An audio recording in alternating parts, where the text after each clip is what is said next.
Hello and welcome to my channel. आज हम एक ऐसे टॉपिक पर चर्चा करने जा रहे हैं जो दुनिया भर में लाखों लोगों को प्रभावित करता है। जी हाँ, एंटीबायोटिक दवाओं का मिसयूज़। एंटीबायोटिक 20वीं शताब्दी की सबसे बड़ी मेडिकल डिस्कवरी में से एक है। इसने अनगिनत लोगों की जान बचाई है और डेडली डिजीज़ से लड़ने में हमारी मदद की है। हालांकि इसका बहुत ज़्यादा इस्तेमाल और मिसयूज़ हमारे हेल्थ के लिए एक बड़ा ख़तरा बन गया है।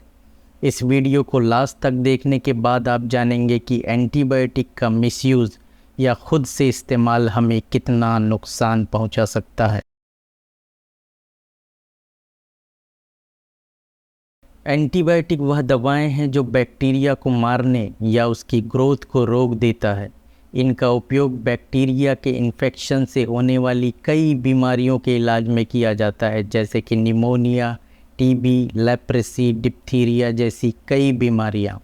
लेकिन एंटीबायोटिक वायरल इन्फेक्शन के खिलाफ इफ़ेक्टिव नहीं है, जैसे कि सामान्य सर्दी, खांसी, बुखार। इसके बावजूद बहुत से लोग वायरल बीमारियों के लिए एंटीबायोटिक्स की मांग करते हैं या सामान्य बैक्टीरियल इन्फेक्शन होने पर खुद से ले लेते हैं।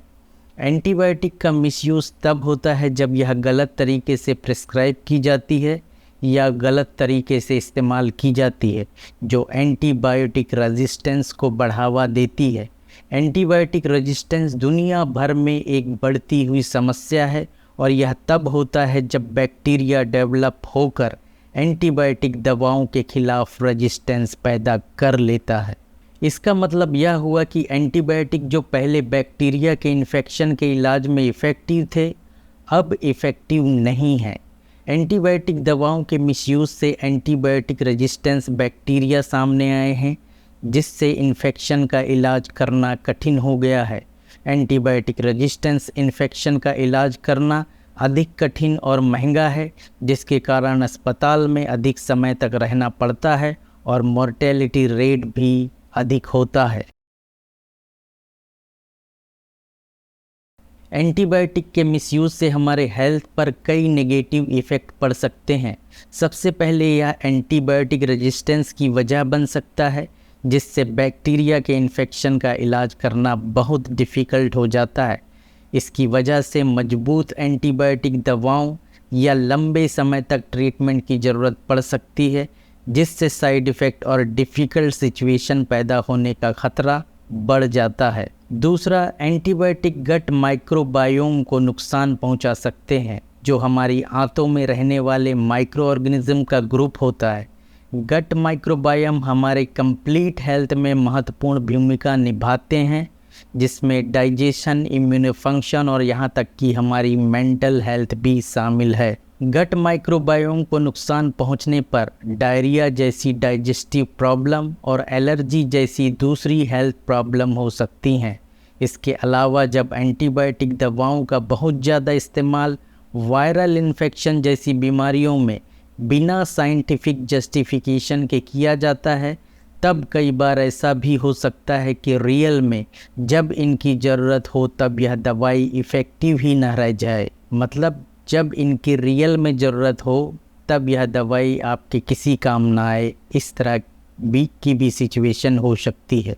ऐसा इसलिए क्योंकि इन्फेक्शन पैदा करने वाले बैक्टीरिया एंटीबायोटिक दवाओं के प्रति रेजिस्टेंस विकसित कर लेते हैं, जिससे वे कम इफ़ेक्टिव हो जाते हैं। इससे गंभीर इन्फेक्शन और बीमारियों की संभावना बढ़ जाती है, जो जानलेवा हो सकती है। एंटीबायोटिक का मिसयूज़ कई कारणों से होता है, जैसे मरीज का एंटीबायोटिक की ज़रूरत ना होने पर भी मांग करना। ऐसा इसलिए होता है क्योंकि बहुत से लोग मानते हैं कि एंटीबायोटिक लेने पर वह पूरी तरह से ठीक हो जाएंगे, भले ही उन्हें वायरल इन्फेक्शन हो। यह एक बहुत बड़ी प्रॉब्लम है, क्योंकि बिना ज़रूरत के एंटीबायोटिक का उपयोग एंटीबायोटिक रेजिस्टेंस का कारण बन सकता है। अंत में फूड प्रोडक्ट में हमें एनिमल सोर्स से मिलने वाले मीट, मिल्क एट्सेट्रा, जब इन फूड प्रोसेसिंग इंडस्ट्री में भी एंटीबायोटिक दवाओं का उपयोग किया जाता है, तब यह एंटीबायोटिक रेजिस्टेंस में योगदान कर सकती हैं। बीमारियों को रोकने और उनका इलाज करने के लिए एनिमल एग्रीकल्चर में एंटीबायोटिक का उपयोग किया जाता है, लेकिन इससे एंटीबायोटिक रेजिस्टेंस बैक्टीरिया का विकास हो सकता है जो खाने या जानवरों के कांटेक्ट के माध्यम से इंसानों में फैल सकता है। एंटीबायोटिक के मिसयूज़ को रोकने के लिए सभी के एफर्ट की ज़रूरत है। मरीज केवल डॉक्टर द्वारा प्रिस्क्राइब एंटीबायोटिक लेने, एंटीबायोटिक दवाओं का पूरा कोर्स करने और एंटीबायोटिक दवाओं को दूसरे के साथ साझा नहीं करने में मदद कर सकते हैं। डॉक्टर सिर्फ ज़रूरत पड़ने पर ही एंटीबायोटिक लिखकर मदद कर सकते हैं और मरीजों को गाइड कर सकते हैं कि एंटीबायोटिक हमेशा सबसे अच्छा ऑप्शन क्यों नहीं होता है।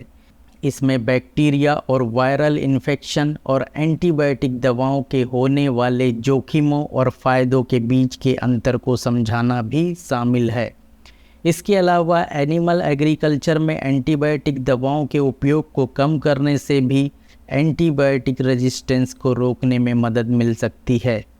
यह फूड प्रोड्यूस करने वाले एनिमल में एंटीबायोटिक के दवाओं के उपयोग पर रेगुलेशन और गाइडलाइंस को इम्प्लीमेंट करके प्राप्त किया जा सकता है।